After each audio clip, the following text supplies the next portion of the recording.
ang mga kwento ng pag-ibig, kwento ng buhay at kwento ng pag-asa dito sa Barangay Love Stories. Love Stories.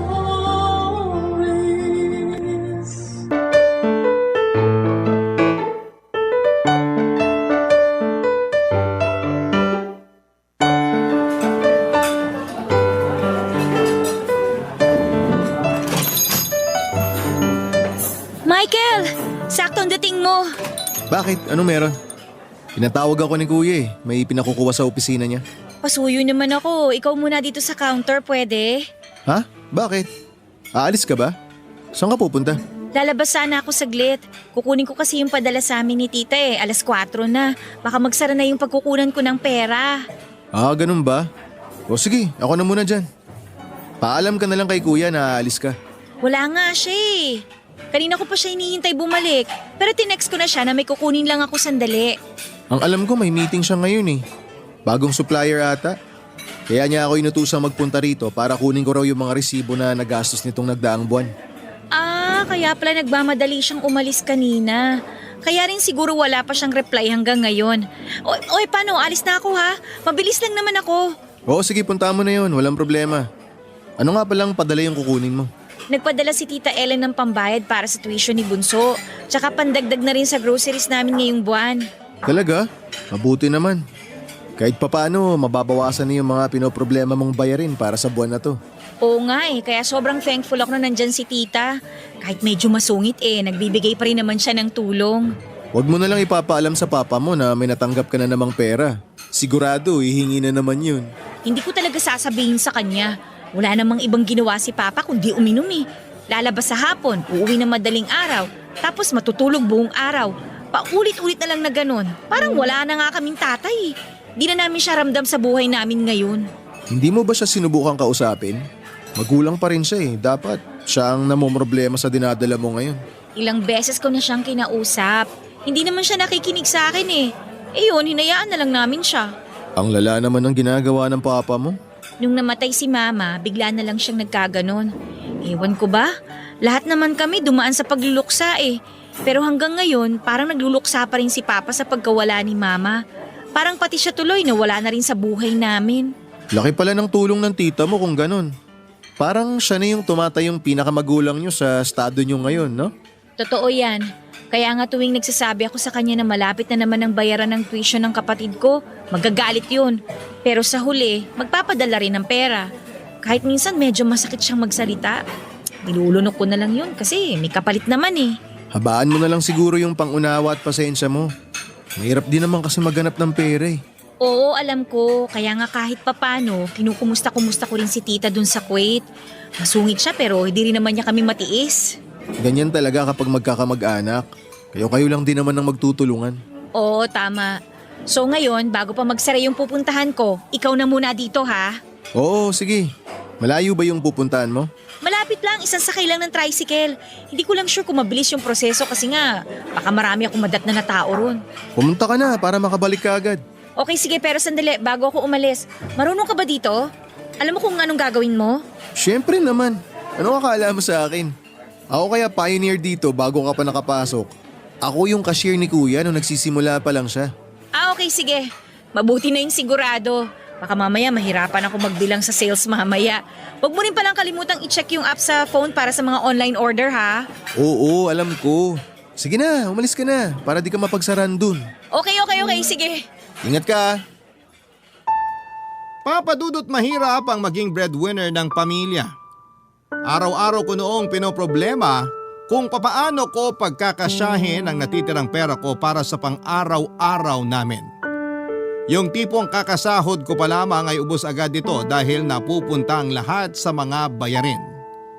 Mabuti na lamang at laging nasa tabi ko noon ang boyfriend kong si Michael. Kung wala siya ay sigurado kung matagal na akong sumuko sa mga problema ko sa buhay.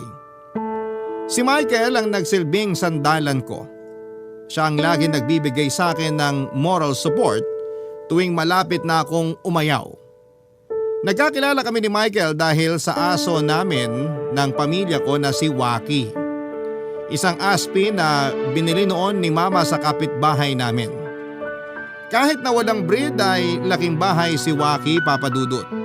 Hindi siya lumalabas at daig pa niya ang mga sosyal na aso kung alagaan namin ito.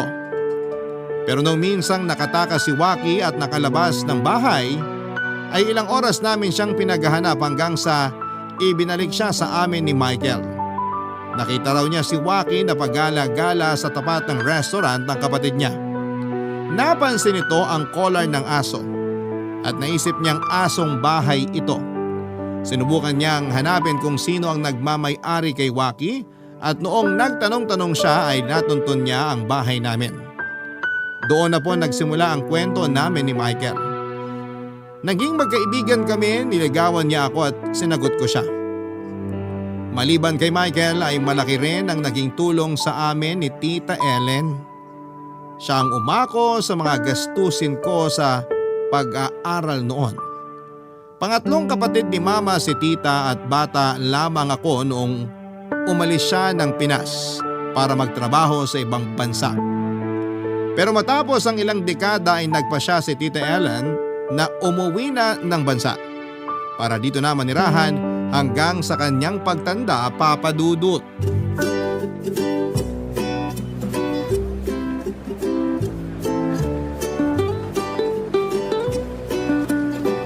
Ano kaya? Brown o blue? Ikaw bahala, pero kung ako tatanungin mo, mas gusto ko yung itim dun sa may gilid. Ang pangit kasi masyadong madilim. Ano ba yan? Sino bang mag-aakala na ang hirap palang mamili ng kurtina ngayon? Ang daming magaganda eh. Bakit kasi ang aga mo magpalit ng kortina? Parang kailan lang nung huli kang bumili ng kortina? Hindi naman kasi para sa akin to. Hindi sa'yo? Para kanino? Sino gagamit niyan? Inaayos namin yung isang kwarto sa bahay kasi gagamitin yun ni Tita Ellen. Uuwi ba siya? Oo, uuwi na daw siya for good. Talaga? Yun ang sabi niya sa akin. Kaya aligaga kami ngayon sa pag-aayos ng bahay. Lahat ng sira, pinapaayos namin para walang masabi si Tita Ellen pag uwi niya. Bakit naman niya naisipang umuwi na? Namiss kayo siguro, no? Di ko alam. Di naman niya nabanggit eh. Baka nga namimiss na rin niya ang Pinas. Bata pa kasi ako nung umalis siya eh. Tanda ko pa nga na grabe yung iyak nung anak niya nung umalis siya. May anak na Tita Ellen mo? Akala ko matandang dalaga siya. Oo, matandang dalaga siya kasi wala naman siyang asawa ngayon. Pero nagkaroon siya ng anak noon. Magkaedad nga kami eh. May ka-live-in partner at anak noon si tita bago siya lumipad papuntang Kuwait.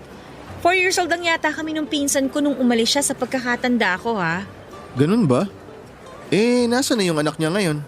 Bakit hindi ko man lang nakilala? Matagal nang patay yung anak niya. Hala, totoo?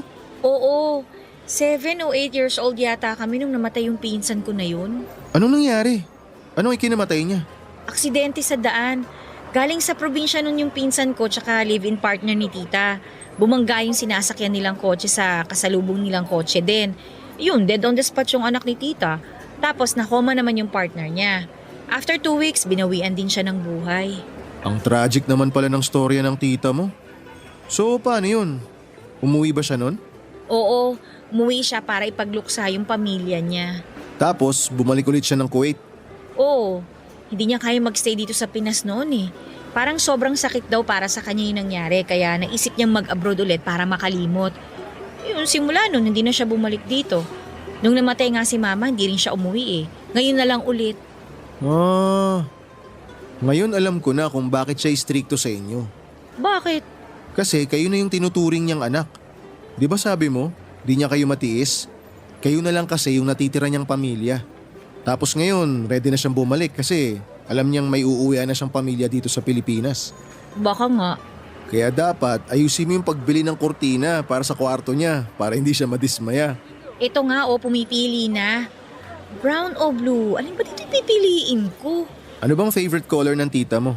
Di ko alam eh. Di naman ako nagtatanong sa kanya ng mga ganung bagay. Ayaw mo ng pink? Ano yun bata? Tsaka hindi bagay yung pink sa kulay ng pader sa kwarto niya. Ano bang kulay ng kwarto niya? Peach. Sakto naman Peach, tsaka pink. Hindi nga maganda, masyadong pa-bebe yun. Doon tayo sa medyo classic naman. Di yung blue na lang. Parang ito rin yung gusto ko eh. Maganda rin kasi yung tela oh. Kunin mo na bago pa magbago isip mo. O sige, ito na lang. Maghahanap pa tayo ng punda tsaka bedsheet. Punda at bedsheet pa? Oo, marami tayong bibilin ngayon. Anong akala mo? Kaya ako nagpasama sa'yo para may taga-bitbit ako. Kaya naman pala eh. Kung ganun, libre mo dapat ako ng kape mamaya ah. Oo, ako nang bahala sa kape mo. Halika na, tulungan mo na ako dito. Kuha tayo ng 4.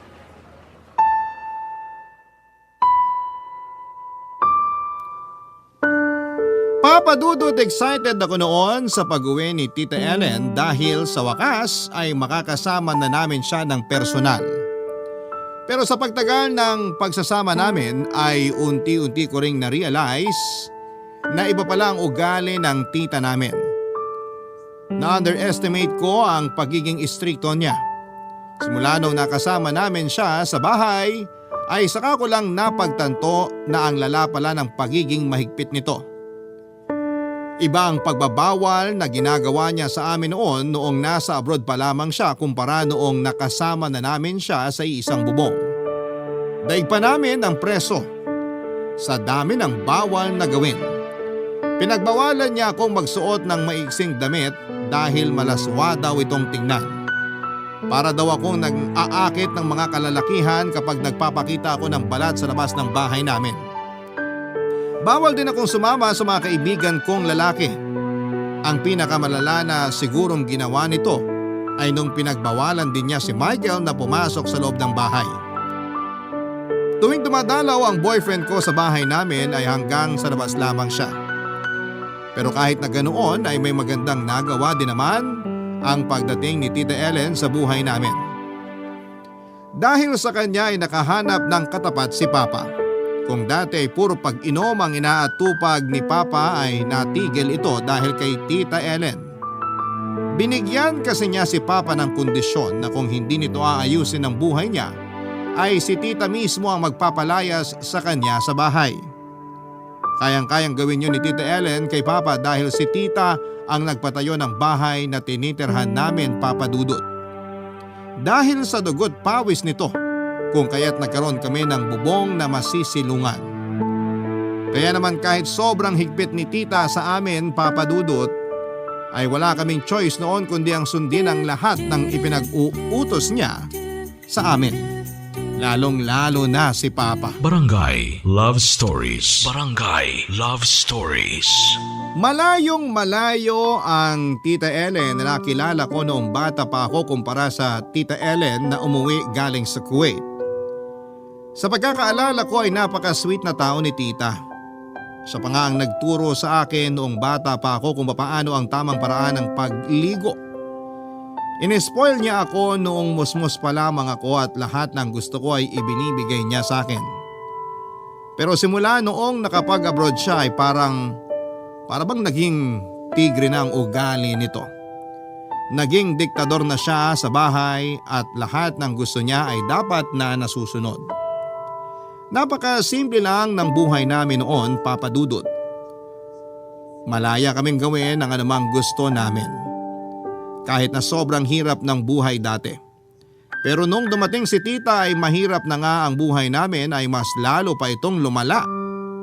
Bawat kilos namin ay binabantayan niya na para bang gwardya. Konting pagkakamali lang ay pinapagalitan niya kaagad kami. Para tuloy akong nagbalik sa pagkabata na takot na mahuli ng mga magulang ko na may ginagawang kabalbalan.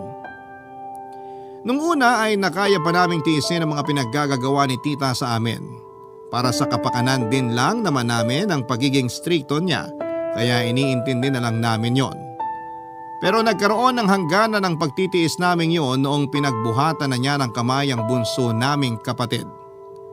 Nalaman kasi ni Tita na nagkaroon ng 2 bagsak na subject ang kapatid ko kaya hindi ito nakasama sa listahan ng mga makakagraduate noong taong yon.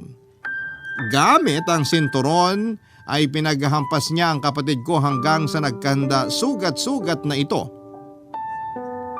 Ang sama ng loob na matagal kong kinikimkim ay bigla na lamang sumabog dahil sa pangyayaring yon.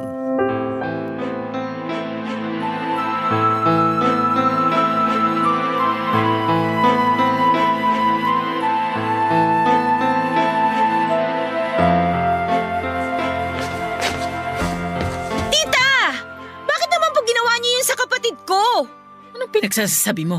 Hindi niyo na maalala yung ginawa niyo sa kapatid ko? Pinaghahampas niyo siya ng sinturon. Bakit naman ganon? Bakit? Nagsumbong ba sa'yo yung batang yon? Hindi siya nagsumbong sa akin. Nakita ko mismo yung mga sugat sa likod niya. Hindi na nga siya makahiga ng maayos dahil sa ginawa niyo eh. Grabe naman po kayo. Gawain ba yan ng matinong tao? Ano sabi mo? Sa ating lahat, ako ang pinakamatinong tao rito. Sino ka para manugod ng ganyan dito? Alam mo ba kung bakit ko ginawa yun sa kapatid mo? Dahil bagsak siya? Dahil hindi siya makakagraduate ngayong taon? Alam ko po yun pero pwede naman… Dahil mas inaatupag niya ang paglalakwatsa kesa pag-aaral. Yun ang dahilan ko kung bakit ko siya sinaktan. Akala niyo ba hindi ko napapansin na gabing-gabi na siya umuwi? Maaga akong natutulog. Pero alam ko kung sino-sino ang mga taong pumapasok at lumalabas sa bahay ko. Siyempre binata po siya, tita. Natural lang yun na magkaroon siya ng barkada. Barkada? Para saan? Anong naitulong ng barkada na yan sa pag-aaral niya? Aliyah, dumaan din ako sa pagkabata. Kaya wag mo akong tinuturuan kung paano ang buhay ng isang estudyante. Dahil naranasan ko rin yan. Noong bata ako, marunong akong sumunod sa mga magulang ko. Hindi katulad ngayon na mas inaatupag niyo pa ang pagsasaya kaysa pag-aaral. Iba ang panahon nyo sa panahon ngayon. May bago na pong pamamaraan ng pagdidisiplina. Hindi po pwedeng yung basta na lang kayo mananakit. Daig nyo pa ang magulang namin ah. Oh, nasan ba ang mga magulang ninyo ngayon? Hindi ba ako ang tanging matanda na inaasahan ninyong magkakapatid? Nasaan ang tatay ninyo? May ginagawa ba siya para sa inyo? Ako na nga itong nagmamalasakit para sa inyong magkakapatid. Tapos ako pa yung gagawin ninyong masama. Malaki po ang pasasalamat namin sa inyo, tita. Thank you na tinutulungan nyo kami sa maraming bagay. Pero hindi naman po ibig sabihin nun isasaktan nyo na lang kami basta kung kailan ninyo gusto. Ano sa tingin mo ang ginagawa ko sa inyo? Trip ko lang? Ginagawa ko to para magtino kayo. Aba, hindi ako nagpapakapagod sa Kuwait para lang sayangin ninyo ang mga pinagpagurang kong pera. Kung ano man ang nagawang kasalanan ng kapatid ko, ako na po ang humihingi ng pasensya sa inyo, tita. Ako na po ang kakausap sa kanya pero sana naman po sa susunod, huwag niyo naman po silang saktan. Pwede niyo naman silang kausapin ng maayos eh. Hindi na madadala sa maayos na usapan ng mga ganong klaseng pag-uugali. Matatanda na mga kapatid mo. Kaya dapat, alam na nila kung paano kumilos ng tama. Pero hindi rin naman po kasi pananakit ang sagot. Huwag mo ko tinuturuan kung paano mangaral ng isang tao. Tingnan mo nga, pati nga ikaw. Marunong ka na rin sumagot-sagot ngayon. Anong klaseng pagpapalaki ba ang ginawa sa inyo ng mga magulang ninyo? Huwag niyo pong idamay ang mga magulang ko dito. Sino pa bang sisisihin ko kundi sila lang naman? Kung ano kayo ngayon, dahil sa kanila yon. Ang lala niyo pala, tita. Hindi ko alam na ganito pala kayo kasama. Kaya siguro hindi nagtagal yung anak niyo sa inyo eh. Kasi ganitong klase kayong tao. Bastos ka! Bastos kang bata ka! Totoo naman eh. Sumusobra na po kasi kayo. Kung ayaw mo sa pamamalakad ko sa sarili kong pamamahay, di umalis kayo! Aalis talaga kami. Hindi na namin kaya itong pananakit na ginagawa niyo sa amin. Tandaan mo tong araw na to. Dahil wala ka nang makukuhang tulong mula sa akin. Kayo ng buong pamilya mo. Matapos lahat ng ginawa ko, ganito ang gagawin mo sa akin? Hala, sige, lumayas kayo. Lalayas talaga kami! Papa Dudut, hindi ko gawaing sumagot sa mga mas nakakatanda kesa sa akin. Dahil pinalaki akong marespeto ng mga magulang ko. Pero nung time na yon ay hindi na talaga ako nakapagtimpi. Na-trigger ang mga nakatagong galit ko noong nakita ko ang mga sugat ng kapatid ko. Lumayas ako sa bahay ni Tita Ellen at sinubukan kong dalhin ang mga kapatid ko paalis. Pero nagulat ako nung hindi nila gustong sumama sa akin. Kaya raw nilang tiisin ang pagmamalupit sa kanila ni Tita Ellen dahil kung papaganahin nila ang pride nila ay wala silang patutunguhan. Totoo naman yon. Kailangan namin si Tita Ellen dahil siya ang may kakayahang tulungan kami sa mga problema namin, lalo na sa usaping pera. Siya nagpapaaral sa kapatid ko at siya ang umaalalay sa akin bilang breadwinner ng aming pamilya. Hinayaan ko silang manatili kay Tita Ellen samantalang ako ay umalis at pansamantala akong kinupkop ng pamilya ni Michael. Nagpatuloy ako sa buhay, Papa Dudut, habang ang mga kapatid at tatay ko ay mas piniling makasama si tita. Minsan kapag lumalabas sa bahay si tita para mamalengke ay palihim akong nagpupunta doon para dalawin at kumustahin ang mga kapatid ko. Para silang mga batang nagsusumbong sa akin kapag nagpupunta ako doon. May punto raw na kapag hindi sila nakakasabay na kumain ay walang tinitirang ulam si Tita Ellen para sa kanila. Ang lahat ng ito ay ipinapakain niya sa aso. Wala namang magawa ang papa namin dahil maging siya ay nakaasa lang din sa tita namin. Dahil hindi ko matiis ang sarili kong pamilya na naghihirap ay ako na mismo ang gumawa ng paraan para malayo sila kay tita.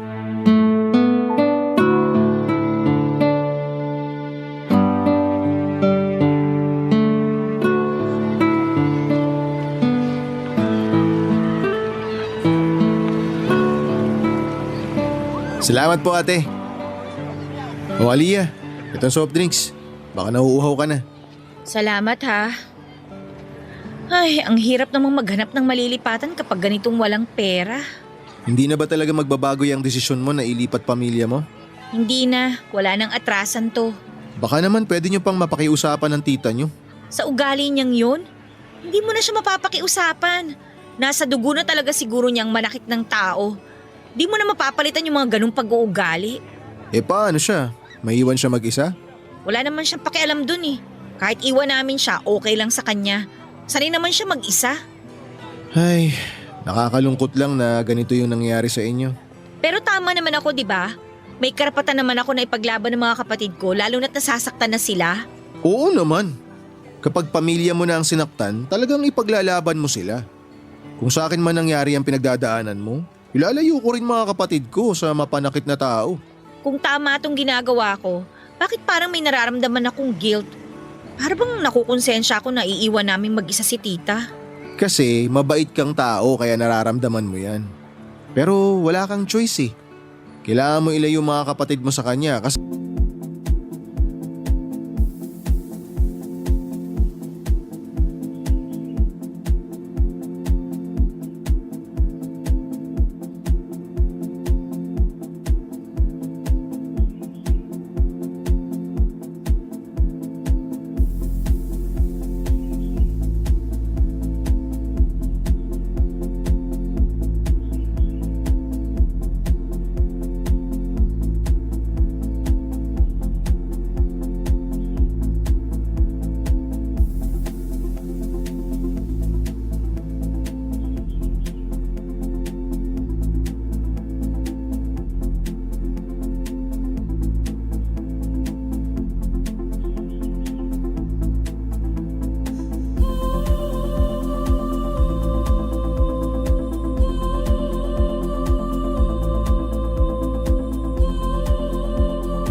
hindi mo na rin kaya makita silang nasasaktan.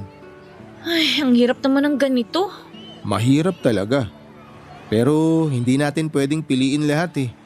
Minsan kailangan talaga nating umiwas sa iba lalo na kung nasasaktan ka na. Eh kasi naman, tanggap ko na mahigpit siya sa amin. Ginagawa lang naman niya yun kasi gusto niya magkaroon kami ng maayos na buhay. Pero minsan parang napapasobra na kasi yung paghihigpit niya eh. Alam mo ba na binato niya ng baso yung isa kong kapatid kasi nadatnan niya yung mga hugasin na hindi pa nagagalaw? Nambato siya ng baso? Oo, tinamaan sa mukha yung kapatid ko tapos nasugatan pa siya sa bubog. Eh bakit daw hindi pa nahuhugasan yung mga pinagkainan? Kasalanan din naman kasi nung kapatid ko eh. Inuna niya maglaro ng mobile game kaysa hugasan yung mga pinagkainan. Pero rason na ba yun para batuhin mo ng baso yung tao? O anong sabi ng papa mo? Wala namang ginagawa si Papa eh. Daig pa nun ng maamong tupa kapag kaharap niya si tita. Grabe naman yun. At eto pa, nalaman ko rin na daig pa nila ang alila sa bahay. Bago lumabas, dapat nakapaglinis na sila. Bago mag alas 8 ha, dapat nakauwi na silang lahat. Kung late kang uuwi, wala ka nang kakainin. Ang hirap kapag may ganyang tao sa bahay nyo. Parang nakakasakal. Sinabi mo pa, buong buhay namin, hindi namin naranasan yung ganung trato. Ayaw nga akong paluin ni mama nung nabubuhay pa siya eh. Tapos si tita, sinampal ba naman ako? First time ko masampal sa buong buhay ko ha. Bakit naman kaya siya ganon? Hindi ko alam. Pero kung ano man yung rason niya, kung bakit siya ganon, hindi pa rin yun valid reason para manakit ka ng tao. Wala na tayo sa panahon kung saan ginagawang disiplina ang pananakit. Nasa makabagong panahon na tayo, no? Ay, sige na. Palitan na natin tong usapan na to. Nasisira na naman mood mo eh. Nakakainis lang kasi. Sandali, nag-reply na si kuya. Bakit? Anong sabi? Pinapapasok ba ako? Off ko ngayon ah. Hindi, iba to. Pinapatanong ko kasi sa kanya yung paupahan malapit dun sa restaurant. Oo nga, may paupahan dun, di ba? Oo. Sa pagkakatanda ko kasi, classmate niya yung anak nung may-ari. Pero mahal dun sa pagkakaalam ko eh. Baka hindi kaya ng budget ko. Kaya nga tinext ko kanina si kuya kung pwedeng kausapin niya yung classmate niya para mapareserve na yung bakanting apartment dun habang nag-iipon ka pa. O anong sabi? Base sa reply ni kuya, pumayag daw yung may-ari. Pwede naman daw magbigay ng early advance tapos kahit sa susunod na yung ibang mga babayaran. Talaga? Oo raw. At least dun, mas malapit ka na sa trabaho. Salamat Michael ha. Ang laki talaga ng tulong mo sa akin. Wala yun, o ba? O ano, doon na kayo? Papareserve ko na. Oo, sige, doon na lang. Okay, sige. Ilang buwan ako nag-ipon para sa deposit at advance ng maliit na apartment na nahanap namin para sa pamilya ko. Malapit lamang ito sa restaurant ang kapatid ni Michael. Sa tulong ng boyfriend ko ay napakiusapan namin ng landlord na i-reserve ang apartment habang naghahanap ako ng pambayad sa kanila. Nung nakabayad ako ay agad kong kinuha sina Papa at mga kapatid ko para makaalis na sila sa malupit na pamamalakad ni Tita Ellen sa bahay. Naiwan si Tita Ellen na mag-isa sa bahay at walang kasama. Nakakakonsensya man at parang lumalabas na wala akong utang na loob sa ginawa ko, pero hindi ko lang talaga matiis na kinakawawa ni Tita ang mga kapatid ko. Pagkalipat namin ay agad na naghanap ng trabaho si Papa para makatulong siya sa mga gastusin namin. Nagtulungan kaming mag-ama para mapag-aral ang mga kapatid ko at naging katuwang ko doon si Michael. Bumalik sa dati ang buhay namin, simple at masaya. Ganon pa man ay hindi naman po ako gaanong kasamang tao.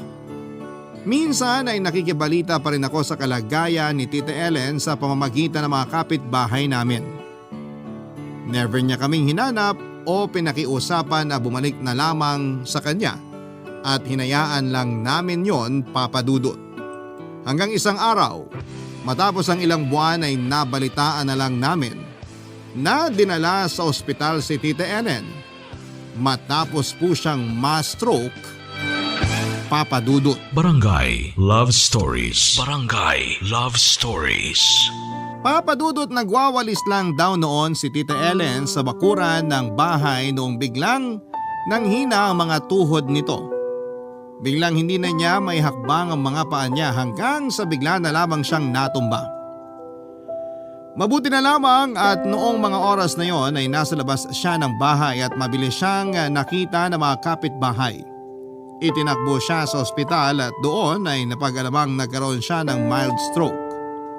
Noong puntahan namin siya sa ospital ay hirap pa siyang makapagsalita dahil kalahati ng kanyang katawan ay hindi nito maigalaw.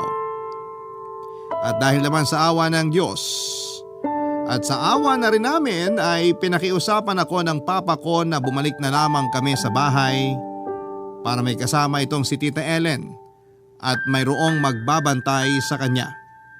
Hindi naman po ako masamang tao para hindian ang pakiusap ni Papa. Kahit na may kaunting galit at tampo po ako noon kay tita ay pamilya ko pa rin siya. At mahal ko siya kaya kapakanan din niya ang iniisip ko. Pagka-discharge ni Tita Ellen sa ospital ay nag-ayos na kami ng gamit mula sa apartment na inuupahan namin at bumalik kami sa bahay.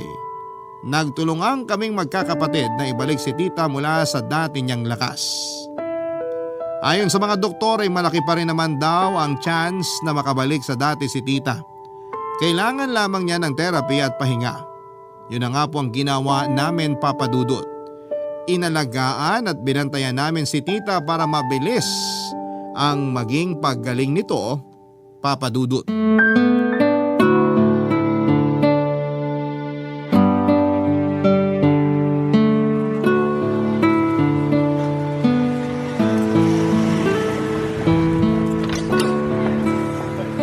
Aliyah, saan ka pupunta? Oh, Michael! Bibili ako ng pandiregla tsaka kabayan dyan sa may bakery para may maipamerienda ako kay tita. Samahan na kita. O sige. O ba't ka pala nandito? Wala naman. Gusto lang kitang dalawin. Tsaka gusto ko lang makibalita kung maayos ba yung pagbabalik nyo rito sa bahay ng tita nyo. Okay naman. Maayos naman. Masaya si tita na binalikan namin siya. Mabuti naman kung ganun. Kumusta na pala siya? Sa awa ng Diyos, unti-unti nang nakaka-recover. Nung kalalabas niya ng ospital, hindi namin maintindihan yung mga sinasabi niya kasi nga hindi niya maigalaw yung kalahati ng katawan niya. Mabuti na lang ngayon, maayos na siya magsalita. Nakakabangon na ba siya? Oo, kaya na niyang umupo pero hindi pa niya kayang maglakad. Kaya na rin niyang tumayo pero dapat may nakasuporta sa kanya o kaya may sinasandalan siya. Uy, siya nga pala, salamat pala dun sa wheelchair na pinahiram niyo kay tita ha. Wala yun. Wheelchair yun ni Lola nung nabubuhay pa siya. Kesa naman nakatambak at inaalikabok, mabuting ipahiram na lang namin para magamit. Malaking tulong yun kasi kapag gusto magpahangin ni tita sa labas, ginagamit namin yung wheelchair na pinahiram niyo. So ikaw ang nagbabantay sa kanya ngayon? Oo, ako yung nagpapaligo, nagbibihis, saka nagpapakain sa kanya. Para na nga ako yung personal nurse niya eh. Ayaw din naman kasi niya magpa-therapy sa ospital kaya kami-kami na lang yung gumagawa nun. Paano mo naman malalaman kung effective yung mga ginagawa niyong therapy sa kanya? Nag-search kami sa internet. Marami namang video doon na pwedeng gayahin eh. Okay. So, kumusta naman kayong dalawa? Okay na ba? Wala nang tampuhan? Oo, okay naman na kami. Parang wala nga nangyari eh. Ganun pala yun no? Kapag buhay na yung pinag-uusapan, kung ano man yung nararamdaman mong galit para dun sa tao, nawawala din. Kasi nga, mas nananaig yung pagmamahal mo sa tao. Galit ka man sa kanya pero deep inside, mahal mo siya eh. Ganun naman talaga kasi parte ng pagmamahal mo sa isang tao yung pagkakaroon ng galit o tampo kapag nagkakamali sila. Siguro nga. Ibig sabihin ba niyan, bati na kayo? Hindi ko alam. Basta ang alam ko, maayos na kaming lahat. Pati yung mga kapatid ko, wala naman silang tampo o galit kay tita eh. Siya rin, ganun din siya sa amin. Never niyang inungkat yung pag-iwan namin sa kanya. Ang mahalaga eh, magkakasama na kami ngayon. Pero ikaw, napatawad mo na ba siya? Di pa naman siya humihingi ng tawad eh, kaya medyo may tampo pa rin ako ng konti sa mga ginawa niya noon. Pero pwede namang isang tabi na lang muna namin yun sa ngayon. Alam mo, pwede ka namang magpatawad kahit walang humihingi ng tawad eh. Nasa sayo na lang yun kung handa na ba talaga yung puso mo na kalimutan yung nangyari. Siguro kapag may nagbago na, doon mapapatawad ko na siya. Isipin mo na lang din yung mga nagawa niya para sa inyo. Hindi ko naman makakalimutan yun. At hindi ko naman yun kakalimutan. Hindi naman porke may tampo ko eh, hindi na ako thankful. Pwede namang sabay mong maramdaman yun para sa isang tao eh. Pero ikaklaro ko lang hindi naman kita pinipilit na magpatawad agad. Mas masarap lang kasi sa pakiramdam kapag wala kang kinikimkim na sama ng loob. Hindi ko naman yung kinikimkim. Tsaka hindi ko naman hinahayaan na yung tampo kong manaig. Mabuti yan. Ang importante, civil pa rin kayo kahit na nagkaroon kayo ng pagtatalo noon. Tama ka. Isa lang naman ang goal naming lahat eh. At yun yung mapagaling si Tita Ellen. Tama. Magandang mindset yan. Papa Dudut, bilang ako lang ang babae sa aming magkakapatid, ako ang nag-alaga kay Tita Ellen habang nagpapagaling siya. Napansin ko kasi napalagay siya kapag kapwa niya babae ang tumitingin sa kanya.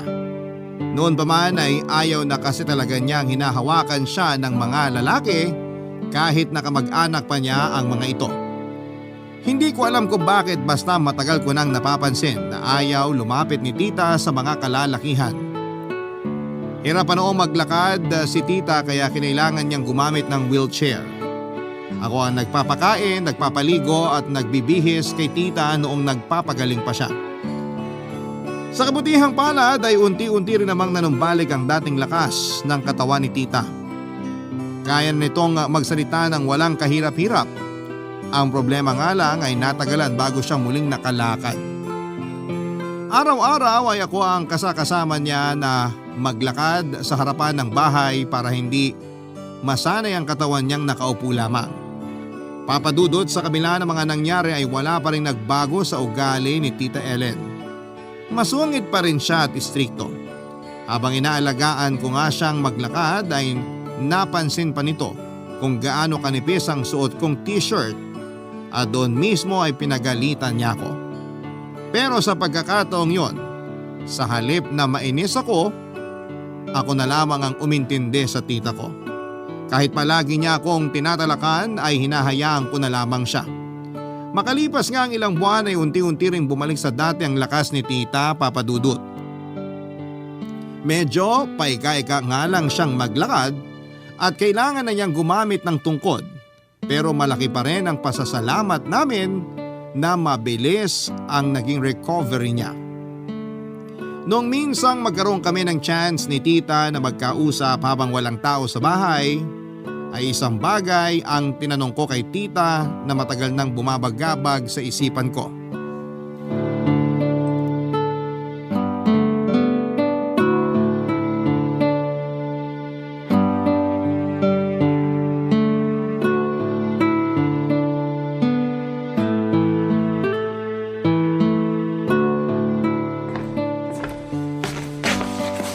Tita, eto po yung kape nyo. Salamat. Sigurado na po ba kayo na gusto nyong ibalik yung wheelchair kina Michael? Oo, hindi ko na kailangan yun. Sabihin mo sa kanya na maraming salamat. Sobrang laki ka mo nang naitulong nun sa akin. O sige po, sasabihin ko po sa kanya yan. Teka, ano yan? Po? Lapit ka nga rito. Ano yung nasa may tagiliran mo? Wala po to. Amin na, patingin. Hawiin mo yung sando mo. Dumi lang po to. Hindi. Tattoo yan. Ipakita mo sa akin. Gusto ko makita. Ito po. Ano yan? Araw? Opo. Kailan pa yan? Last year lang po. Nagpatattoo po kami ni Michael nung 5th anniversary po namin. Matching tattoo po. Araw sa akin tapos buwan naman po sa kanya. Maganda. Talaga po? Hindi po kayo galit na nagpatattoo ako? Hindi. Bakit naman ako magagalit? Katawan mo yan. Ako rin nung kabataan ko. Gusto ko rin sana magpatato. Bakit po hindi nyo ginawa? Ayaw ng lolo mo eh. Sabi niya, hindi raw magandang tignan sa balat kapag may tato ang isang tao. Kaya kahit gaano ko man kagusto, hindi ko na tinuloy. Mahirap magalit ang lolo mo eh. Pati rin po si Papa ayaw niya magpatattoo ako. Nagpaalam ako sa kanya noon pero hindi ako pinayagan eh. Kaya ba dyan mo banda inilagay yung tato? Para hindi niya makita? Ganun na nga po, tita. Nakaukit na yan sa balat mo. Kaya hayaan mong makita niya. Magagalit lang yun ng isang beses tapos matatanggap din niya kalaunan. Kasi nga wala naman siyang magagawa. Muntik na nga po akong mahuli eh. Hindi ko po alam na may ganyang side din pala kayo. Medyo rebellious. Oo naman. Noong dalaga ako kaya yung laging pinapagalitan ni nanay at tatay. Akala mo ba puro paghihigpit lang ang alam kong gawin? Marunong din naman akong sumuporta sa ikasisiya ng isang tao. Lalo na kung alam ko namang wala itong masamang dulot. Hindi ako ganun kasama, Aliyah, katulad ng iniisip ninyo. Hindi naman po ganun ang iniisip namin sa inyo eh. Alam po namin na concern lang kayo sa aming magkakapatid. Pasensya na po sa mga nasabi ko sa inyo noon ha, tita. Naiintindihan din naman kita. Ganyan na ganyan din ako noon kapag sinasakta ng nanay mo ng ibang tao. Ipinaglalaban ko rin siya. Talaga po? Siguro sa inyo ko po namana yung katapangan ko. Mukha nga.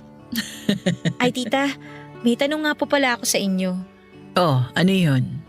Tuwing tinutulungan ko kayong maligo tsaka magbihis, may napansin po ako dyan sa mga kamay ninyo. Meron pong 3 guhit dyan sa may pulso nyo na parang peklat. Ah, ito ba? Nakita mo pala to. Opo, noon ko lang napansin tapos hindi na nawala sa isip ko. Tama po ba yung hinala ko na... Na naglaslas ako? Oo. Totoo nga yung iniisip mo. Pero bakit naman po? Hindi ko po maintindihan kung bakit nyo naisipang gawin yung bagay na yun. Marami akong pinagdaanan sa buhay na hindi ninyo alam. Sa Kuwait po ba ito nangyari? Oo.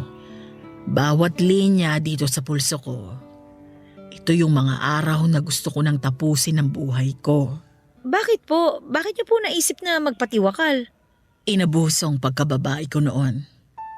3 beses. Pinagsamantalahan ako ng mga lalaking pinagkatiwalaan ko. Hala, tita. Nangyari yun una sa pangalawang trabaho ko. Kapatid ng amo.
Ko yung gumalaw sa akin. Gusto ko nang umuwi nun eh. Pero sa akin nakaasa ang lolo't lola mo. Kaya pinigilan ko ang sarili ko. Lumipat ako ng trabaho. Akala ko magiging maayos na ang lahat. Nagkaroon ako ng boyfriend. Pero niloko niya ako. Hinayaan niya akong pagsamantalahan ng kaibigan niya habang nanonood siya. Pangatlo, kapwa ko Pinoy ang gumawa ng kahalayan sa akin. Hindi niyo po ba sinubukan magsumbong sa mga pulis? Anong magagawa ng isang Pinay na nagtatrabaho sa isang dayuhan na bansa? Maging kapwa Pilipino ko nga mismo pinagtaksilan ako. Hindi ako nagsumbong sa pulis dahil sa takot. Makapangyarihan ang mga tao doon at walang laban ng isang katulad ko. Sana umuwi na lang po kayo. Para ano? Para sabay-sabay tayong maghirap dito sa Pinas? Nung nagkasakit ang mama mo, kinailangan kong kumayod para makatulong sa pagpapagamot niya. Nung namatay siya, kailangan mong magtapos ng pag-aaral. Nung nakapagtapos ka, kailangan ko pang mag-ipon para makauwi na rito. Yun ang naging buhay ko sa Kuwait. Pero bakit hindi niyo po sinabi to sa amin? Dahil wala naman kayong magagawa. Wala rin kayong maitutulong sa akin. Tita, sorry po ah. Hindi po namin alam ang mga pinagdaanan ninyo sa Kuwait. Sorry po na wala man lang kaming nagawa para sa inyo. Hayaan mo na yon. Tapos na yon. Nandito na ako. Wala na ako doon. Kaya kalimutan na lang natin yung nangyari sa akin.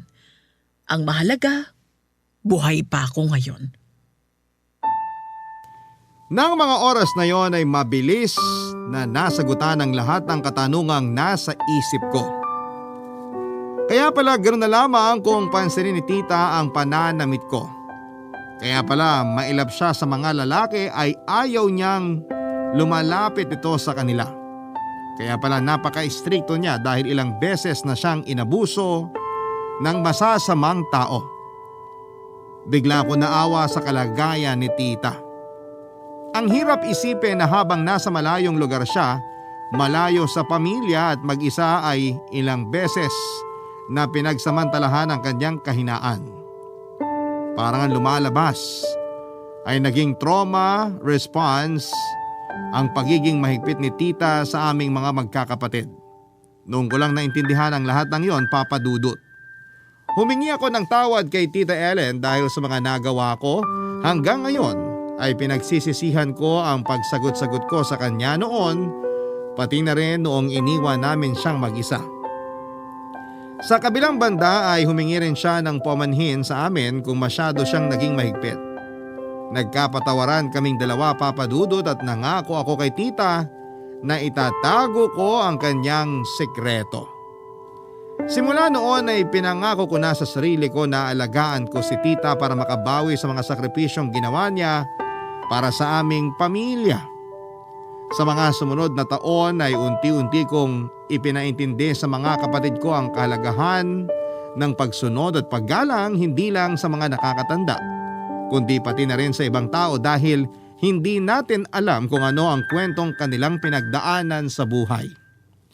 Lahat tayo ay inukit mula sa kanya-kanya nating nakaraan. At kung ano man tayo ngayon ay dahil yon sa ating mga karanasan. Hanggang dito na lamang po ang kwento ko sa inyo, Papa Dudut, naway merong natutunan ang mga kabarangay sa kwento ng aking buhay.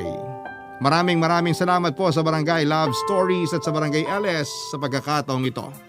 Ang inyong forever kapuso at kabarangay, Aliyah. Nagustuhan ng iyong napakinggan? Ituloy yan via live stream sa www.gmanetwork.com/radio. Barangay LS 97.1 Forever.